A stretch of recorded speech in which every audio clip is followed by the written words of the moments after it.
할렐루야. 지난 8.15 성회 때 뵙고 또 오늘 또 뵙습니다. 자주 뵈니까 좋죠? 저는 여기 설 때마다 항상 두려운 마음입니다. 다른 교회 가면 그런 마음이 없는데 여기만 오면 아주 우리 김 목사님이 탁월하신 분 앞에서 설교할 수 있는 것이 너무 어렵습니다. 또 부름받아서 왔으니까 하나님께서 필요한 말씀으로 더하여 주실 줄로 믿습니다. 오늘 찬양을 얼마나 잘하는지 감동이 옵니다. 하나님께서도 기뻐 받으신 줄로 믿습니다. 또 안수 집사님이 대표 기도하시는데 얼마나 잘하신지 몰라요. 우리 교회 장로님들보다 훨씬 낫습니다. 깜짝 놀랐어요. 저희 교회 장로님 한 분이 몇 년 전에 이제 장로가 되고 대표 기도를 시켰습니다. 우리 성도님들이 감동을 많이 받았어요. 젊은 장로님이라 기도가 남다르다. 또 내용도 뭐 아주 알차게 기도를 준비해서 잘했습니다. 그 다음에 제가 깜빡하고 착각을 하고 그분 기도 자리가 아닌데 다른 분을 시켰습니다. 근데 한 5분 정도 걸려서 나와요. 근데 나왔어도 기도 소리가 안 나옵니다. 계속 머물머물 하더니 기도를 하는데 기도가 안 되니까 그냥 그야말로 기도에 죽을 써버렸습니다. 망신을 당해버렸죠. 제가 깨닫고 나니까 기도 순서가 아닌데 딴 사람하고 바꿔서 기도를 시킨 겁니다. 그것도 초보 장로님한테 그랬으니 제가 얼마나 신뢰가 되겠어요. 이거 큰일 났다. 우리 장로님한테 뭐라고 사과를 할까. 이게 걱정이었습니다. 그런데 후에 가서 장로님을 만났더니 웃는 얼굴로 저한테 그럽니다. 제가 장로가 됐어도 준비가 부족했습니다. 장로가 되면 언제 어디서든지 기도를 시키면 그냥 해야 되는데 원고로 써서만 할 것만 생각하다가 제가 망신을 당했습니다. 결심하고 이제 원고 안 보고 기도 준비 많이 해서 기도하려고 계획을 했습니다. 그 다음부터는요, 원고 안 보고 기도를 하는데 더 은혜가 됩니다. 우리가 어떤 마음을 품느냐에 따라서 생각이 달라집니다. 목사에 대해서 그 불쾌한 감정을 갖고 자기 망신 줬다고 그런 생각에 사로잡혀 있으면 은혜가 안 될 건데 오히려 자기 자신을 되돌아보고 장로로서 아직 준비가 덜 됐다는 그런 마음을 가지고 저한테 그 고백을 하는데 얼마나 감사한지 몰라요. 그 장로님은 아주 1등 장로님입니다. 우리 교회 보배예요. 왜냐하면 제가 뭐 부탁만 하면 그냥 거절이 없습니다. 그냥 다 바쁜 중에도 달려와서 아주 잘 일을 처리해 놓습니다. 그런 장로님 한 분만 있어도 든든한데 여기는 얼마나 좋은 일꾼들이 많이 있습니까? 하나님께서 영광 받으시는 줄로 믿습니다. 오늘 사도행전 13장 22절 하나님께서 다윗을 만나니 그의 마음에 합한 사람이라는 말씀의 제목을 우리와 함께 나누게 됐는데 시편 78편 70절로 72절 보시면 여기 하나님께서 다윗을 택하여 하나님의 종으로 쓰시는 말씀이 나옵니다. 그의 종 다윗을 택하시되 양의 우리에서 취하여 전량을 지키는 중에서 자기의 마음의 완전함으로 기르고 전량을 기르는 중에서 그를 이끌어내사 그의 백성은 야곱 그의 소유인 이스라엘을 기르게 하였더니 이에 그가 그들을 자기 마음의 완전함으로 기르고 그의 능숙함으로 그들을 지도하였더라. 이렇게 말씀합니다. 저는 시편 78편 70절 72절 말씀과 오늘 사도행전 13장 22절 말씀을 이렇게 한으로 묶어서 말씀을 나누려고 합니다. 하나님의 마음에 꼭 합한 사람, 이런 사람은 누굴까 하는 것입니다. 그것은 우리가 하나님의 특별한 은혜로 선택과 부르심을 받았다는 이 사실을 깨닫는 사람이 하나님의 마음에 합한 삶을 살아갈 수 있습니다. 여러분들 마음에 그런 마음이 되기를 주의 이름으로 축복해 드립니다. 사무엘상 16장 17절 보시면 사무엘이 이새의 아들들 7명을 불러서 기름을 부으려고 한 사람씩 지나가게 합니다. 장자 엘리압이 지나갔는데 외모를 보고 이 사람이 과연 기름 부을 자라 생각했습니다. 하나님이 말씀하십니다. 내가 보는 것은 사람과 같지 아니하니 사람은 외모를 보거니와 나 여호와는 중심을 보느니라 말씀하셨어요. 7명의 아들들이 다 지나갔지만 하나님이 선택하지 않으셨습니다. 사무엘이 궁금했습니다. 이세요? 당신의 아들들이 다 이겁니까? 아닙니다. 막내 다윗이 있는데 지금 들에서 양을 치고 있습니다. 그러면 그 다윗을 불러오기 전까지 우리는 식사 자리에 갈 수 없다. 그래서 급하게 양치는 다윗을 불러왔습니다. 그런데 다윗은 외모가 달랐어요.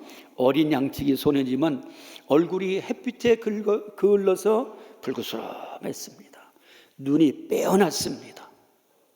하나님이 성령의 감동으로 사무엘에게 이 사람에게 기름을 부어 세우라 그랬습니다. 하나님께서 사무엘을 통하여 기름을 붓자 그가 왕이 될 준비의 과정을 이제 시작하게 되어집니다. 하나님이 다윗을 선택하는데 인물도 좋고 키도 좋고 누가 봐도 다 외모적으로 훌륭한 첫째, 둘째, 셋째, 일곱째까지 택하지 아니하시고 막내를 택하셨습니다. 저희 이 택하심이라는 것을 통해서 성경을 이렇게 쭉 봅니다. 솔로몬을 보면 솔로몬을 택하신 것도 하나님의 은혜입니다.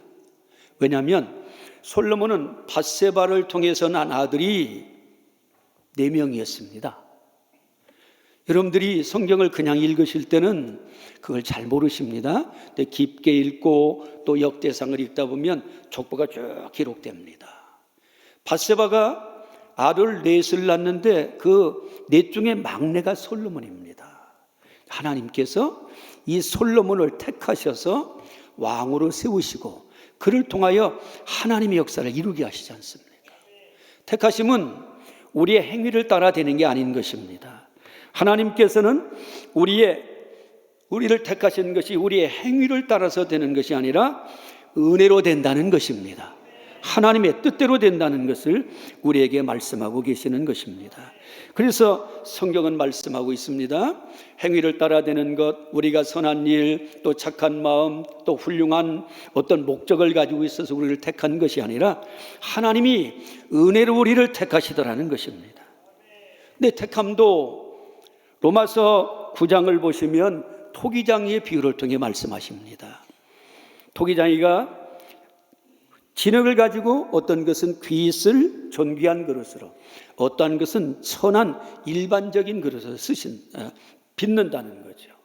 마찬가지로 하나님께서 우리를 택하시고 우리를 빚으시는데 아주 존귀한 그릇들로도 우리를 택하시고 일반적으로 사용하시기 위해서도 부르신다는 겁니다.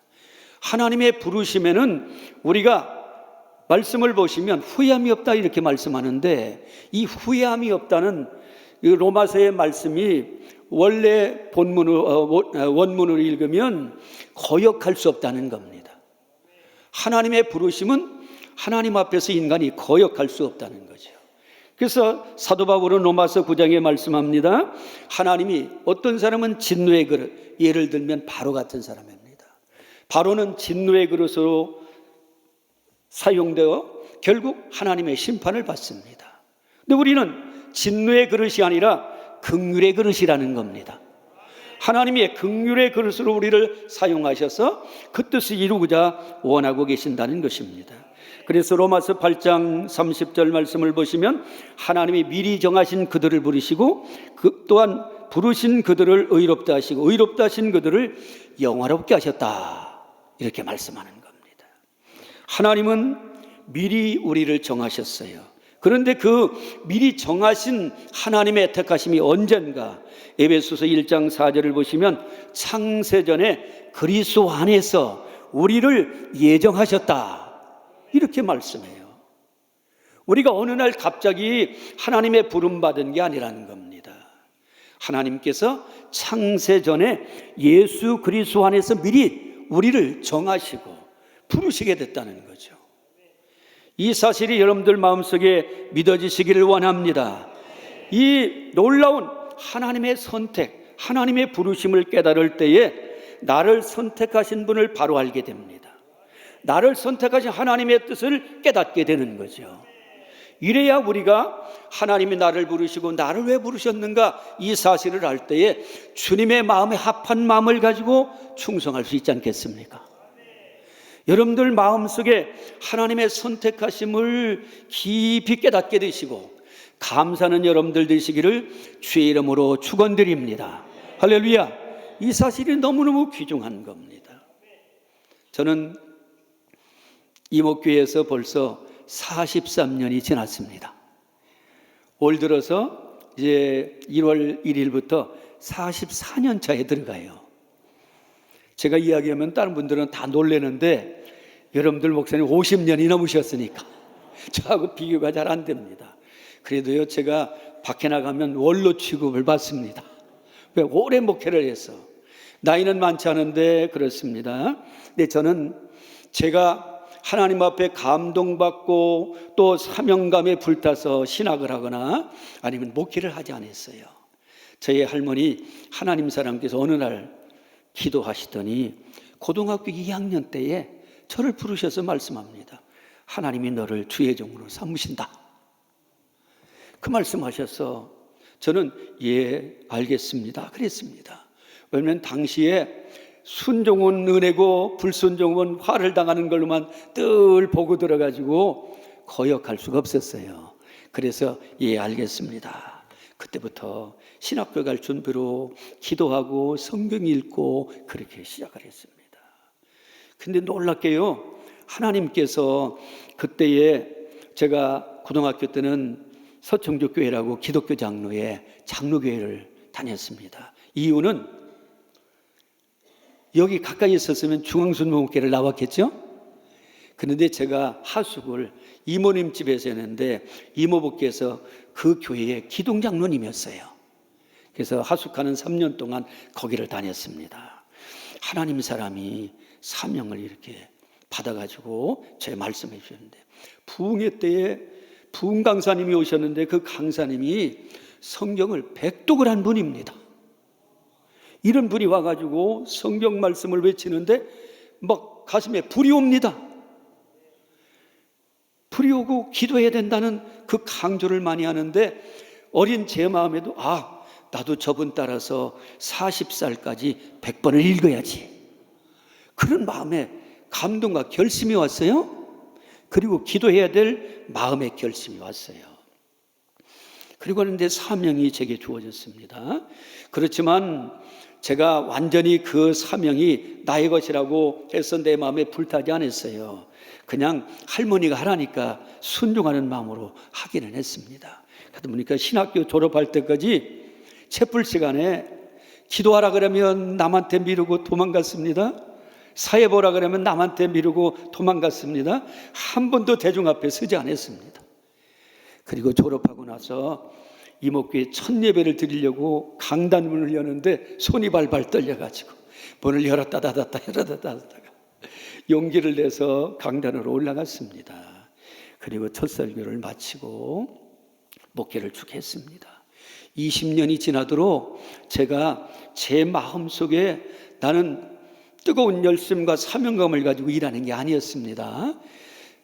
제가 사명을 감당하고 화가 있을까 봐 그 할머니의 그 명령이 두려워서 그냥 했어요.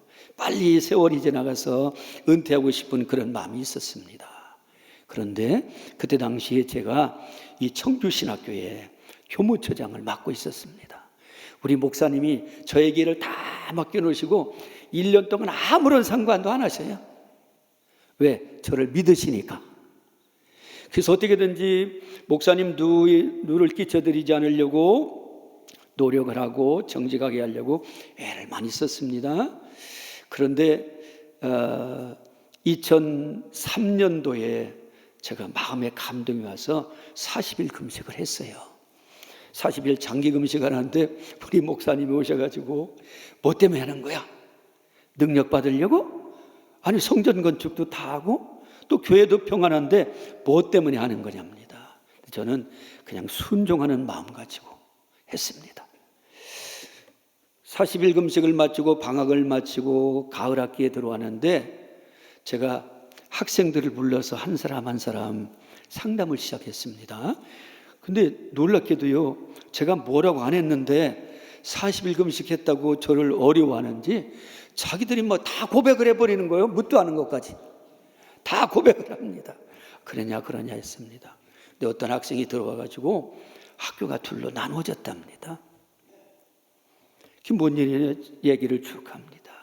그래서 그때 제가 마음에 결심을 하고 신학교 그 직을 내려놨습니다. 내려놓고 났는데 그 다음에 어마어마한 제가 감당할 수 없는 말들이 막 들어옵니다. 시험 안 들으려고 다시 20일 금식을 시작했습니다. 20일 금식하니까 주변에서 다 말립니다. 왜냐하면 그냥 얼굴에 가죽만 남아있는데 또 금식한다니까 말립니다. 그런데도 제 마음에 이제 결심이 생겨서 했습니다. 근데 마지막 20일 끝나는 날 새벽에 주님이 제게 말씀하시는 겁니다. 내가 너를 충성되이 여겨 직분을 맡겼노라 하는 겁니다. 그때야 제가 크게 깨달았어요. 그때까지는 제 모든 일들이 다 짐이었습니다. 교회 담임 목사의 일, 신학교의 일, 교수하는 일, 그 외 지방의 일, 모든 것이 다 짐에서 빨리 벗어버리기를 원하는 그 마음이었는데 하나님이 제 마음과는 다르게 저를 인정하고 계시던 것입니다. 그래서 그때부터 회개했어요. 마음을 바꿨습니다. 목회 20년 만에 제 마음을 하나님께 드리고자 결심을 하게 됐습니다. 제가 목회자가 된 것은 할머니의 명령이 아니라 하나님의 뜻이고 하나님의 선택이라는 것을 그때 깨닫게 된 것입니다. 할렐루야. 우리는 너무나도 우리 자신의 생각에 잡혀 살 때가 있어요. 그래서 하나님께서 여러분들에게 직분을 맡겨 주려고 하면 도망가는 사람들 많아요. 그런데 이건 얼마나 잘못된가 하는 것을 우리가 말씀을 통해서 깨달아야 됩니다. 하나님 앞에 깨닫게 되기를 바랍니다. 하나님의 부르심과 은사에는 후회하심이 없다, 거역할 수 없다는 겁니다. 하나님이 여러분들을 부르신 줄 믿으시기를 바랍니다. 하나님이 여러분들을 사랑하셔서 부르시고 선택하시고 일꾼을 맡겨주셔서 그 일을 감당할 수 있는 능력도 주시는데 이걸 깨닫지 못하니까 나는 능력 없어요, 나는 재능이 없습니다, 나는 아직 경력이 안 됩니다, 많은 핑계를 댑니다. 그런 것은 하나님 앞에 부끄럽고 부족한 것임을 깨닫게 되기를 바랍니다. 하나님의 선택을 바로 깨닫게 되면 나를 선택하신 하나님의 사랑을 알게 됩니다. 그리고 그분이 나를 부르신 그 뜻도 깨달아 알게 되고 그분의 마음에 합할 수 있는 믿음의 길을 달려가게 됩니다. 그 길을 갖게 되기를 주의 이름으로 축원합니다. 할렐루야. 오늘 이 밤에 오신 여러분들이 다 그런 은혜가 있기를 주의 이름으로 축원드립니다. 두 번째로 하나님의 마음에 합한 사람은 어떤 사람이냐? 성령의 감동받은 사람입니다. 성령의 감동. 사무엘상 16장 13절 보시면 사무엘이 기름병을 가져다가 그에게 부었더니 다윗에게 부었더니 그날 이후로 다윗이 하나님의 영에게 크게 감동되니라 이렇게 말씀해요. 기름을 붓자마자 그날 이후로 다윗은 하나님의 영에 크게 감동이 되었다 이렇게 말씀합니다. 하나님의 마음에 꼭 합한 사람은 성령 충만한 사람입니다. 하나님이 함께하는 사람입니다. 늘 기도하는 사람이에요. 그래서 우리가 성경을 읽으면 성령 충만해야 하나님의 마음에 합한 삶을 살 수 있다는 것을 깨닫게 되는 것입니다. 여러분들이 로마서 8장을 잘 읽어보시기를 바랍니다. 로마서 8장 5절에 이렇게 말씀합니다. 육신을 따르는 자는 육신의 일을, 영을 따르는 자는 영의 일을 생각하나니 이렇게 말씀합니다. 육신을 따르는 사람은 하나님과 원수가 되고 하나님을 기쁘시게 할 수가 없다 이렇게 말씀합니다. 그래서 육신의 소욕은 성령의 소욕을 거스리고 성령의 소욕은 육신의 소욕을 거스린다 그랬습니다. 여러분들이 성령의 소욕을 따라 성령의 마음을 따라 살게 되기를 주의 이름으로 축원합니다. 성령의 마음을 따라 살아야 됩니다. 그래야 우리가 하나님을 기쁘시게 되고 하나님의 마음에 꼭 합한 사람이 되어지는 것입니다. 저희 교회 출신이 저 영동 양강에 가서 목회를 하고 있어요. 근데 그 양강교회가 굉장히 어려웠어요. 왜 어려운가 하면 한 동네 안에 이제 교회가 있는데 그 교회의 주인이 그 교회의 권사입니다. 그게 권사인데 그 권사가 은혜 받고 나서 자기의 집을 교회로 내놨어요. 그리고 기도를 많이 했는지 좀 은사가 있다고 해서 뭐 예언도 하고 뭐도 하고 이렇게 한다 그럽니다. 근데 그분이 고향을 떠나서 서울에 가서 장사를 하면 돈을 많이 벌었어요. 돈을 많이 벌었는데 이 권사가 어떤 일을 하는가 하면 목사님들을 고용하는 겁니다. 목사를 얼마로 고용해요? 지금 한 20년 정도 간지가 20년 정도인데 80만 원에 고용하는 거예요. 80만 원을 주면서 자기 말을 들으면 목사가 거기서 목회를 할 수 있고 자기 말을 안 들으면 목사를 못 합니다. 그리고 서울에서 주일마다 내려오면 목사님이 장부 가지고 가서 그 권사 앞에서 재정 보고하고 지시를 따르고 이렇게 해야 되는데 그걸 안 하면 목회를 못 합니다. 권사가 그 교회 주인입니다. 여러분들도 그런 주인 된 분들이 혹시 있을 수 있는지 모르겠어요? 그런 교회를 갔어요. 그런데 우리 교회에서 간 목사님은 기도하는 사람이었어요. 기도를 계속 그런 것을 알고 기도합니다. 장부를 가져오라는데 권사님이 장부를 기록하고 목사한테 보고를 해야 됩니다. 이건 잘못된 일입니다. 그때부터 이 목사님을 길들이려고 80만 원을 내려줬다가 안 내려줬다가 말 안 들으면 몇 달씩 안 내려주고 또 마음이 바꾸면 내려주고 이렇게 합니다. 여러분들 이게 제대로 된 일입니까? 제대로 된 일일 수가 없죠. 그런데 이 권사가 진짜 성령 충만한 은사자일까? 아닙니다. 그의 남편을 안수 집사로 세웠는데 서울에서 내려가면 동네 사람들이 술 먹고 싸우고 욕하고 난리가 납니다. 권사도 역시 그 동네 사람하고 싸우고 욕하고 난리가 납니다. 그런 사람이 성령 충만한 사람이겠습니까? 육신의 사람인 거죠. 그러다 결국 자기 말을 안 들으니까 기한을 정해놓고 목사 나가라고 정해줬습니다. 참 그때에 그 소식을 듣는데 제가 거기 보낸 그 죄책감이 얼마나 컸는지 몰라요. 너무너무 죄책감이 컸습니다. 기도하자 그랬습니다. 기도하니까 이 젊은 목사님이 그럽니다. 목사님, 저 이 교회에서 나가는데 성전을 건축하고 나가겠습니다. 그게 믿음이 왔냐? 응답받았냐? 그랬습니다. 그랬더니 응답받았답니다. 그러면 응답받았으면 그것을 믿음으로 순종해라 그랬습니다. 그러면 토가 있어야 되는데 토는 어디다가 준비할 거냐? 기도하다 보니까 300평 토가 있는데 목사님 그걸 사게 기도해 주세요. 응답받았냐? 예. 그러면 사라 그랬습니다. 그래서 그걸 놓고 기도하는데 하나님의 은혜로 역사를 하시니까요. 우리 교회 출신 목사님이 그 토를 산다는 얘기를 듣고 한 평에 10,000원씩 하니까 300만 원을 줘서 그 토를 샀어요. 토를 샀는데 사고 나서 또 건축에 응답을 받았다 그래서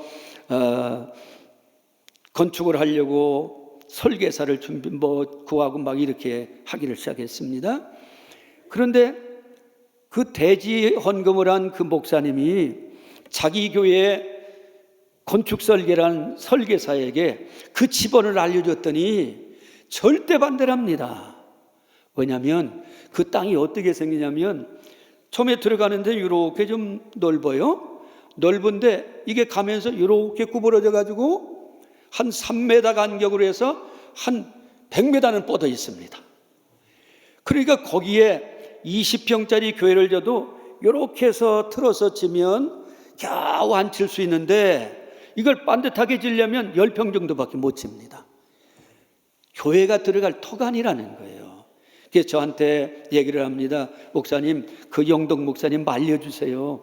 거기 절대로 안 됩니다. 설계사가 이리 되고 저리 되고 아무리 돼도 안 된다고 하는데 이걸 말려달라고 합니다.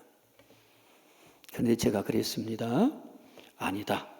하나님께서 응답하셨으면 성령의 뜻이면 된다. 그러니 기도를 하라 그랬습니다.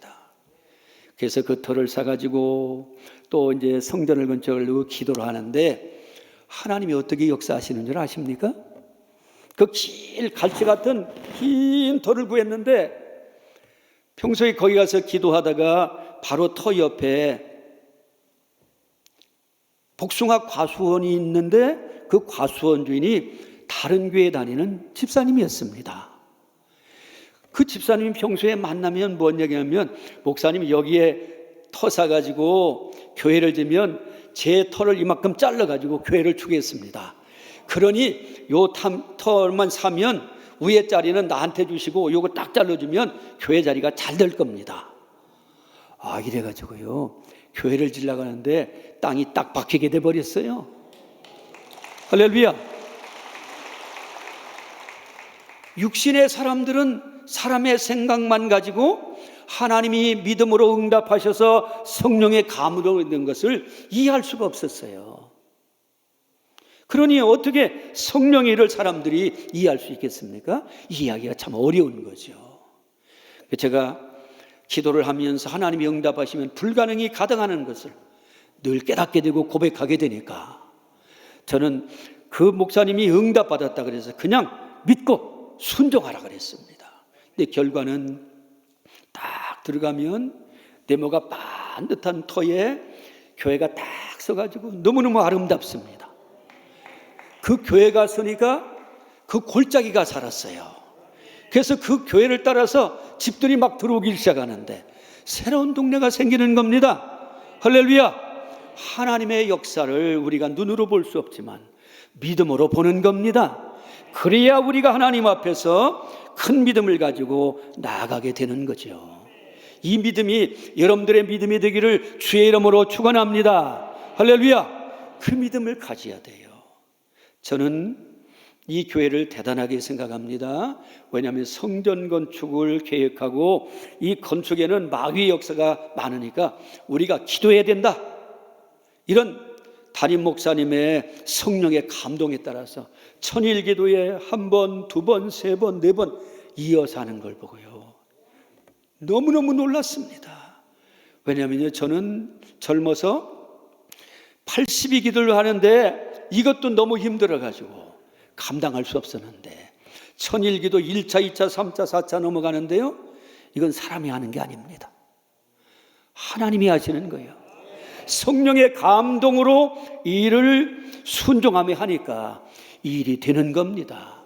사람의 생각과 뜻으로 되는 게 아닙니다. 그래서 이 교회가 지금 이 자리에 서 있는 줄로 믿습니다. 이게 바로 하나님의 역사지 않습니까? 성령의 감동이 아니면 이런 일이 있을 수가 없는 것입니다. 중간에 성전 건축에 많은 어려움들이 있었어요. 또 성전 건축에도 여러 가지로 많은 물결이 이렇게 폭풍처럼 지나갔습니다. 그런데 그럴 때마다 여러분들이 모여서 천일 기도를 계속해 나가니까 50주년을 딱 맞춰서 그 많은 빛이 일원도 없이 다 청산이 되게 하시고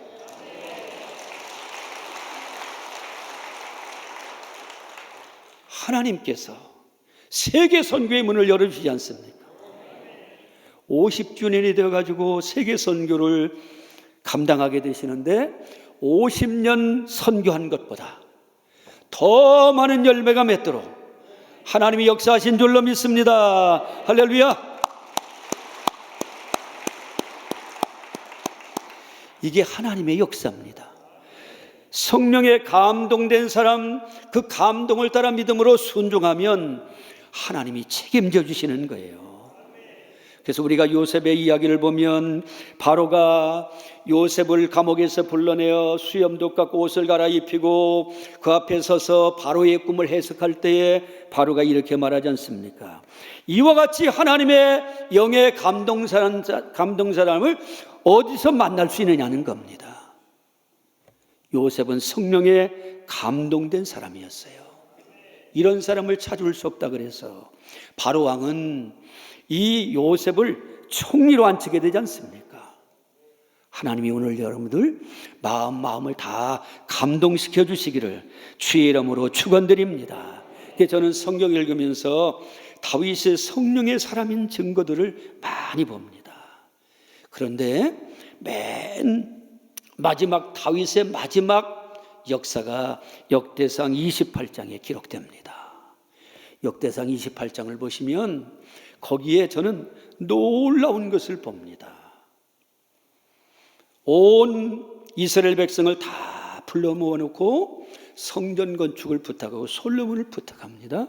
그리고 자기가 많은 건축 헌금을 사유로 모아놨던 것을 드립니다. 그리고 누가 즐거이 하나님께 바치겠느냐?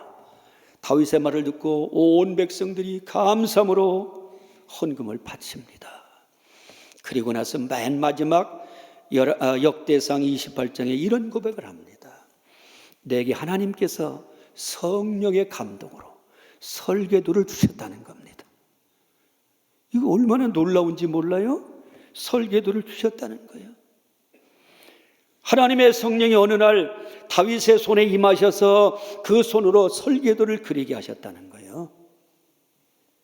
이 역사를 읽으면서요, 저는 너무너무 감동을 많이 받은 거예요. 왜냐하면 다윗이 그가 하나님을 사랑해서 성전 건축을 소원했습니다. 나단 선지를 불러서 내가 이렇게 하나님의 성전을 지어드리려고 합니다. 나는 백향 목집에 거하는데 하나님의 궤는 천막 속에 있으니 내가 견딜 수 없다. 나단은 너무 좋은 소식이라 축복을 했어요. 근데 그 밤에 하나님께서 나단에게 나타나셔서 안 된다 그러지 않습니까? 그러나 다윗은 포기하지 않았습니다. 그의 아들을 통해서 성전 건축하리라는 하나님의 응답을 받고 준비를 시작합니다. 하나님 앞에 힘껏 준비하고 성전 건축에 대한 열망을 갖고 있었는데 하나님이 성령으로, 그가 성전 건축의 실제는 보지 못하지만 성령으로 성전 건축을 보는 은혜를 받게 하신 것입니다. 우리가 눈으로 볼 수 없어도 영으로는 볼 수 있습니다. 그 이야기가 모세 이야기 가운데 나와요. 신명기 마지막 장인 34장을 보시면 신명기 속에 모세가 말합니다. 하나님, 나로 한 번만 건너가서 가나안 땅을 보게 해주세요. 이제 됐으니 더 이상 이 일로는 기도하지 말라 말씀합니다. 그러나 너에게 눈으로 보기는 해주겠다고 말씀하셔요. 마지막 느보산에 올라가서 하나님께서 그의 눈을 열어주시는데 세상에 이스라엘 전국을 보여주십니다. 성지순례를 몇 번 가봐서 느보산에 올라가 봤는데 우리 눈으로 보이는 것은요, 그 앞에는 사해바다, 그리고 건너 있는 여리고, 그 다음에 예루살렘으로 올라가는 그 높은 산 위에는 보이는 게 없습니다. 근데 하나님께서 단까지 보이십니다. 남방 네게부까지 보이십니다. 저 멀리 블레셋 사람들이 사는 그 너머에 지중해까지 다 보여주십니다. 모세는 가나안 땅에 들어가지 못했지만 마지막 하나님이 부르시기 전 가나안 땅을 영으로 보여주심으로 말미암아 그의 마음의 소원이 다 이루어지지 않습니까? 이것이 바로 하나님의 은혜인 줄로 믿습니다. 성령에 감동되면 육신을 따라 살지 않습니다. 영을 따라 사는 사람들이 되는 겁니다. 성령을 거슬리지 않고 성령의 뜻대로 사는 믿음의 사람이 되는 겁니다. 사명자는 그래야 되는 겁니다. 왜냐하면 우리가 성령의 뜻대로 살아야 하나님의 마음을 알고 그 뜻을 따라 살려고 애를 쓰게 되는 거죠. 그때에 우리가 하나님의 마음에 꼭 합한 사람이 되는 줄로 믿습니다. 저는 요즘 주님 앞에 더 가까이 나가려고 애를 많이 씁니다. 남은 목회 생활을 하나님의 뜻에 꼭 합한 마음 가지고 좀 살아야 되겠다, 그런 생각을 갖게 됩니다. 저는 2023년도에 제 아내가 퇴행성 척추관 협착증을 앓았어요. 이것 때문에 1년 동안 고생을 했습니다. 그 전까지는 새벽 기도를 제가 나가기 전에 제 아내가 먼저 새벽 기도를 나가서 불도 켜놓고 또 난로도 피워놓고 그랬어요. 근데 이 협착증 때문에 일어날 수가 없어서 제가 할 수 없이 아내가 나가는 시간에 일찍 일어나서 새벽 기도를 나가기 시작했어요. 근데 그때에 제 마음속에 깨달음이 왔습니다. 어떤 깨달음인가 하면 하나님 사람이 저한테 처음부터 부탁을 하셨어요. 교인들은 늦게 새벽 기도를 나오도 너는 4시에 새벽 기도를 하라 말씀하셨습니다. 제가 4시에 새벽 기도를 하려고 하니까 젊은 나이에 4시에 깨지지를 않는 거예요. 일주일에 한 2번 나가면 잘 나갑니다. 그래서 할 수 없이 하나님 죄송합니다, 저 5시에 하겠습니다. 시간을 제 마음대로 바꿔버렸어요. 그래 시간이 오래 흘러갔습니다. 근데 2023년도에 제가 새벽에 일찍 나가기 시작하는데 3시 55분에 시간을 맞춰놓고 세수하고 4시가 되면 이제 교회를 나가서 1시간 동안 기도하고 5시가 되면 새벽 예배를 시작을 했습니다. 근데 그때서 깨달음이 오는 거예요. 제가 불순종한 것을 그제서 깨닫게 되고 새벽 4시가 제 시간인 것을 알게 됐습니다. 1시간 동안 새벽 기도를 저 혼자 간절히 성령과 교제하면서 하다 보니까 성령의 감동이 옵니다. 깨달아지지 않던 말씀들이 깨달아지기를 시작합니다. 하나님의 능력이 막 제 안에 들어오기를 시작합니다. 얼마나 놀라운지 몰라요. 1년 동안 제 아내가 알았습니다. 11월 초가 됐는데 하나님이 성령으로 제 마음에 감동을 주십니다. 내 아내가 낫다. 할렐루야. 기도를 하다 보니까 감동이 옵니다. 내 아내가 낫다. 그런데 제 식구에게는 얘기를 못했습니다. 왜 안 했느냐면 낫다 그러면 계속 아프니까 언제 안 아플 거냐고 물으면 어떻게 딱 대답할 수 없잖아요. 그래서 하나님께서 언제 안 아프게 하실까 기다렸습니다. 2주가 지나고 나는데 슬슬 통증이 가라앉기를 시작합니다. 저는 확신했어요. 하나님이 역사하신다. 그런데 그 중간에 어떤 일을 했는가 하면 분당에 있는 아주 유명한 의사가 있는 병원을 찾아가서 약을 먹었는데 약이 듣질 않아요. 너무너무 심해져가지고. 그래서 더 센 약을 처방해가지고 1달 반치를 받아놓고 있는 그 상태였는데 하나님께서 약을 받아오고 한 주 지난 후에 통증이 가라앉기를 시작하는데 마지막 주가 돼가지고 완전히 가라앉았습니다.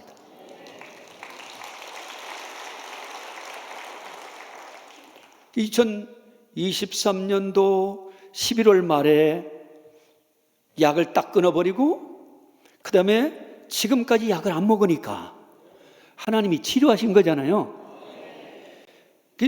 제 서랍을 어떤 때 이렇게 열다 보니까 약이 1달 반치가 있어요. 이거 버릴까? 그랬더니 기념으로 버리지 말랍니다. 하나님의 은혜 안 잊어버리게. 그래서 이걸 버리려고 하다가 다시 서랍에다 넣어놨습니다. 하나님은 살아 역사하십니다. 우리의 기도에 응답하십니다. 성령으로 말씀하시면 반드시 이루어지는 줄 믿습니다. 육신을 따르지 않고 성령을 따르게 되기를 바랍니다. 하나님의 진리를 따라 사는 여러분들 되시기를 주의 이름으로 축원합니다. 3번째로는 하나님의 마음이 합한 사람은 숙련된 사람입니다. 시편 78편 보시면 이렇게 말씀합니다. 그의 능숙함으로 자기 백성을 지도하였다. 이렇게 말씀합니다. 능숙하다는 것은 훈련됐다는 겁니다. 다윗은 하나님께 훈련된 사람이었어요. 그래서 이 훈련된 사람을 하나님이 쓰시는 거죠. 왕이 되기 전에 그는 10년인지 15년인지 하나님 앞에 사울 밑에서 훈련을 받았어요. 그 훈련이 어떤 훈련입니까? 고난의 훈련입니다. 고난을 통해 하나님께 부르짖어 기도하고 하나님을 만나고 하나님의 도우심과 보호하심을 경험하고 용서하는 이런 훈련들을 겪게 됩니다. 그래서 다윗과 같이 왕의 훈련을 잘 견딘 사람이 없어요. 그 훈련을 잘 견뎌서 왕으로서 손색이 없는 숙련된 사람이 될 때 하나님이 그를 30세에 왕으로 세우신 것입니다. 요셉도 17년의 훈련 기간을 겪었습니다. 모세는 40년의 훈련 기간을 겪은 것입니다. 모세같이 광야를 잘하는 사람이 누가 있어요? 모세같이 광야 잘하는 사람은 없습니다. 40년 동안 장인의 아내를 양떼를 거느리고 큰 미디안 광야를 헤맸으니 거기에는 정통이지 않습니까? 하나님이 나중 40년 동안 그 광야의 이스라엘 백성을 이끄는데 모세만큼 적합한 인물이 어디 있습니까? 가장 훌륭하게 훈련된 모세를 쓰셔서 광야 생활을 잘 이끌 수 있도록 은혜를 베풀어 주신 것입니다. 할렐루야. 여러분들이 이런 사실을 우리가 깨닫고 믿음으로 준비해서 하나님이 나를 부르실 때에 합당하게 쓰임받는 그 믿음의 길을 걸어가야 됩니다. 그렇지 않으면 하나님이 여러분들에게 기회를 주실 때에 그 기회가 날아가게 되는 거죠. 기회를 잘 붙잡는 여러분들 되시기를 주의 이름으로 축원합니다. 그래서 이 다윗이 양을 치면서 평소에 물맷돌 던지는 훈련을 계속하지 않습니까? 그 훈련된 그 훈련의 결과가 숙련되어서 골리앗을 만났을 때 한 방에 이 말을 깨뜨리고 그를 넘어뜨려서 이스라엘을 승리로 이끌게 되는 것입니다. 그는 숙련된 하프 타는 수금 타는 그 훈련을 했기 때문에 사울왕 앞에 궁중학사로 들어가잖아요. 당시에 악기를 다룬 사람이 얼마나 많이 있겠어요? 다윗 외에도 악기를 다룬 사람이 많이 있었을 겁니다. 그런데 그 사람들을 빼놓고 더 잘 다루는 사람을 찾았는데 그 사람이 다윗이잖아요. 이게 중요한 것입니다. 그래서 우리가 하나님 앞에서 믿음을 가지고 하나님 앞에 꼭 합한 사람이 되려면 잘 배워야 됩니다. 그래서 여러분들은 담임 목사님의 그 믿음을 배워야 돼요. 그리고 장로님들은 또 그 믿음의 훈련을 잘 받아 후배들에게 그 좋은 훈련을 전해줘야 되는 거지 않습니까? 여러분들 교회 출신 목사님 중 한 분이 저한테 이렇게 말을 합니다. 목사님, 제가 중앙순복에 있을 때는 우리 목사님이 특별 기도 훈련 뭐 이런 걸 안 시켰어요. 그렇게 얘기를 해요. 그래서 제가 그랬습니다. 목사님, 뭘 배웠어요? 처음 교회를 개척하시고 죽을 병자들이 모여와서 그냥 금식하고 기도하고 마귀치고 그냥 하나님 앞에 불려 기도해서 죽을 병자들 살린 이 간증을 들으면 나도 저렇게 해야 되겠다는 마음을 가져야 되는 거지. 지금까지 뭘 들었습니까? 그랬어요. 하나님 앞에 한번 다시 생각해 보시길 바랍니다. 앞서가는 사람을 따라가야 내가 발전하는 겁니다. 그런데 앞서가는 사람이 아니라 나보다 못한 사람, 뒤처지는 사람을 함께 동행하면서 그 사람과 교제하고 살다 보면 발전이 없는 거예요. 이런 것을 여러분들이 생각해야 되는 겁니다. 그러므로 우리는 잘 배워야 됩니다. 열심히 배워야 됩니다. 훌륭한 일꾼이 될 때까지 배우고 노력하는 것이 필요한 것입니다. 이런 자세가 없이는 하나님 앞에 귀하게 쓰임받을 수 없어요. 하나님의 마음에 꼭 합한 믿음의 사람이 될 수 없는 것입니다. 저는 성경을 많이 읽었어요. 지금도 계속 읽습니다. 왜 계속 읽는 줄 아십니까? 그렇게 수백 번 읽었어도 읽을 때마다 말씀이 새로워집니다. 어저께는 사사기를 읽는데 사사기 말씀 속에서 하나님께서 제 마음을 두드리는 것을 이렇게 깨달았어요. 말씀 읽다 보면 어떤 때는 막 눈물이 막 나오려고 합니다. 막 감동이 오고 뜨거워집니다. 이스라엘 백성들이 하나님의 말씀을 버리고 우상 숭배합니다. 타락했어요. 외국 군대에 의해서 너무너무 큰 압박과 고통이 오니까 그들이 우상을 버리고 하나님을 찾습니다. 하나님께서 어떻게 하시는 줄 아십니까? 그 성경이 이렇게 말씀합니다. 하나님이 저들이 부리짖어 회개하고 매달리는 것을 하나님의 마음이 도저히 견딜 수 없어서 하나님이 마음을 바꾸셨다는 거예요. 저는 그 말씀을 읽으면서 하나님은 그러시다. 하나님께서는 우리가 한 번, 두 번 성경 읽는 걸로 만족하기를 원치 않습니다. 더 깊은 진리로 들어가기를 원하고 계시는 거예요. 기도도 더 깊은 기도의 단계로 들어가기를 원하고 계시는 겁니다. 그냥 예배 시간에 와서 5분, 10분 정도 그냥 기도하는 것으로 끝나면 안 됩니다. 여러분들 개인적으로 1시간, 2시간씩 기도하고 방언으로 기도하고 해보세요. 그러면 여러분들 마음속에 하나님의 감동이 오기를 시작할 겁니다. 그 감동이 여러분들을 붙잡게 되면 큰 믿음의 사람들이 되는 거예요. 기도도 숙련이 돼야 됩니다. 훈련이 돼야 된다는 거예요. 말씀 읽는 거 훈련이 돼야 됩니다. 순종도 훈련돼야 되고 여러 가지 봉사도 훈련이 돼야 됩니다. 그래서 앞서간 성도님들을 본받아서 잘 배우기를 바랍니다. 열심히 배우기를 바랍니다. 숙련될 때까지 배우고 노력하게 되기를 주의 이름으로 축원드립니다. 이게 굉장히 중요한 문제예요. 근데 우리 성도님들은 이제 그렇게 하려고 하지 않는 사람들이 많은데 이 중앙순복교회 여러분들은 그런 사람들 되지 마시기를 바랍니다. 네 번째로는 이제 성실한 사람이 하나님의 마음이 합한 사람입니다. 시편 78편 말씀을 보시면 자기 마음의 완전함으로 양떼를 기르고 자기 백성을 길렀다 이렇게 말씀합니다. 저는 이 성경 읽으면서 깜짝깜짝 놀랄 때가 많습니다. 작년에 성경 읽다가 제가 야곱의 이야기 가운데 감동받은 게 있어요. 야곱이 애굽으로 갔습니다. 거기서 17년을 살아 137세가 됐습니다. 마지막 죽을 병이 걸려서 요셉이 두 아들을 데리고 아버지의 병문안을 갔습니다. 그런데 이 야곱이 요셉을 축복하면서 이런 말을 합니다. 나를 낳으면서부터 지금까지 기르신 하나님, 거기에 제가 그냥 마음에 감동이 왔어요.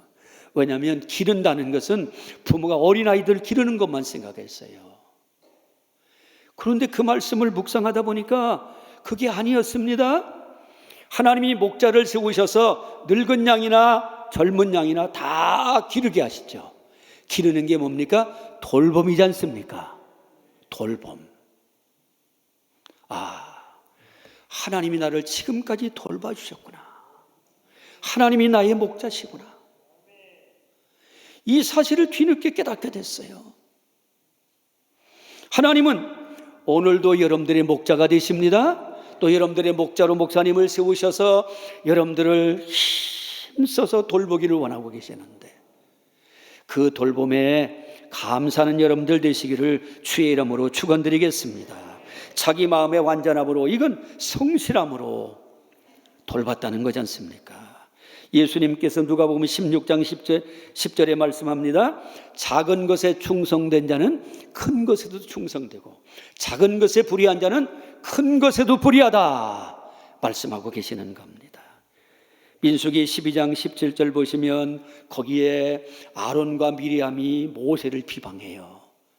왜냐하면 구스 여자, 얼굴이 검은 여자를 후처로 얻어가지고 살으니까. 아니, 세상에 이스라엘의 젊은 여자도 많은데 왜 저 모세는 구스 여자를 취해가지고 아내로 삼느냐는 겁니다. 그런데 여러분들 성경을 보시면 어떻습니까? 구스 여자건 아니면 이스라엘 여자건 애굽에서 나올 때 하나님이 어린 양의 피로 다 구속해 줬잖아요. 그래요, 안 그래요? 대답을 왜 못하세요? 어린 양의 피 때문에 다 구속받아가지고 저들이 기쁨으로 해방돼서 나왔잖아요. 다 구속받은 백성입니다. 그런데 아론과 미리암은 생각이 달랐어요. 구속받은 하나님의 백성을 생각지 않고 피부색을 봤다는 거죠. 인간적인 판단을 갖게 된 것입니다. 그런데 하나님이 저들의 불평과 비판을 들으셨어요. 그리고 아론과 미리암, 모세 세 사람을 부릅니다. 그리고 하나님 앞에 섰을 때 하나님이 말씀하시는 겁니다. 모세는 하나님의 집에서 충성된 자, 이거를 어찌하여 모세의 비방하기를 두려워하지 않느냐, 하나님이 말씀하십니다. 참 하나님의 말씀이 놀랍죠. 하나님께서는 모세의 충성됨을 보셨다는 겁니다. 구수 여자를 취한 것 보지 않으셨어요. 왜? 구수 여자도 구속받은 백성입니다. 하나님 나를 소망하고 함께 나온 사람이지 않습니까? 하나님께는 부끄러움이 없어요. 근데 사람의 생각이 잘못된 것임을 우리가 볼 수 있습니다. 잠언 25장 10절에 충성된 사자는 그를 보낸 이에게 추순날의 얼음 냉수와 같아서 주인의 마음을 시원하게 한다 말씀했습니다. 이 말씀대로 우리가 충성된 이런 사람, 성실한 사람이 될 때에 하나님의 마음에 꼭 합한 사람이고 하나님의 마음을 시원하게 할 수 있는 믿음의 삶을 살아가게 되는 줄로 믿습니다. 그래서 사도 바울은 고린도전서 4장 2절에 맡은 자들에게 구할 것은 충성이다 말씀하셨어요. 여러분들 한 분 한 분이 끝까지 충성하게 되기를 바랍니다. 끝까지 충성해야 됩니다. 저는 너무 감사한 게 많습니다. 중간에 낭성을 떠나가지고 도망가려고 하는 생각을 많이 가졌었어요. 왜냐하면 고향이 어렵고 또 여러 가지로 참 환경이 그렇지 않습니까? 그래서 우리 목사님에게 한번 그런 말씀을 드렸어요. 저희 교회는 1000명 성도 꿈이 있습니다 그랬더니 목사님이 제 얘기를 아이 환경이 이랬는데 무슨 1000명이요? 그렇게 말씀을 하셨어요. 그래도 하나님께 저는 이제 1000명 달라고 기도를 이렇게 드렸는데 제 목회하는 동안에 이루어 주실 줄로 믿습니다. 왜냐하면 제게 주신 믿음과 소망이니까 그냥 믿고 기도하는 거죠. 코로나 전에 열심히 전도해가지고 교회가 찼어요. 코로나 때에 새신자들이 다 떨어져 버려가지고 교회가 반토막이 나버렸습니다. 근데 하나님께서 코로나 시기 3년 동안에 저를 영적으로 훈련을 시켰어요. 기도하고 성경 읽고 기도하고 성경 읽고 하는데 신방도 할 수 없고 뭐 밖에 나가서 돌아다닐 수 없으니까 제 마음의 목표가 하루에 6시간에서 7시간을 기도하고 성경 읽는 목표를 가지고 코로나 시기에 계속 하겠습니다. 3년 동안 신방 못하고 전도 못했어도 은혜가 임하게 되니까 행복했습니다. 코로나가 지나서 이제 그 영적인 헌신의 열매가 맺혀지기를 시작합니다. 그래서 작년에 교회가 많이 부흥됐어요. 올해도 계속 부흥됩니다. 할렐루야. 사람이 한쪽만 보고 한 환경만 보면 무너지기 쉽습니다. 그런데 하나님께서 주신 소망 가지고 믿음으로 나아가면 하나님이 그 믿음을 보시는 거예요. 그래서 성실함을 하나님이 요구하고 계시는 겁니다. 이 교회가 목사님을 비롯해서 50년 동안 성실하게 그냥 한 자리를 지킨 분들이 많이 있지 않습니까? 이런 분들 많이 계시기 때문에 앞으로도 이 교회는 희망이 있습니다. 이런 분들이 재직들이 되고 오늘 이 사명자 대에 모여서 말씀 나누고 함께 기도할 수 있는 시간을 가지니까 하나님이 역사하실 줄로 믿습니다. 그러므로 여러분들이 끝까지 주님이 부르실 때까지 변함없는 충성과 성실을 가지고 살게 되기를 주의 이름으로 축원드립니다. 마지막으로 하나님이 마음에 합한 사람은 누굴까? 온유하고 겸손한 사람입니다. 모든 것을 내가 다 바쳐서 일해도 나는 무익한 종입니다.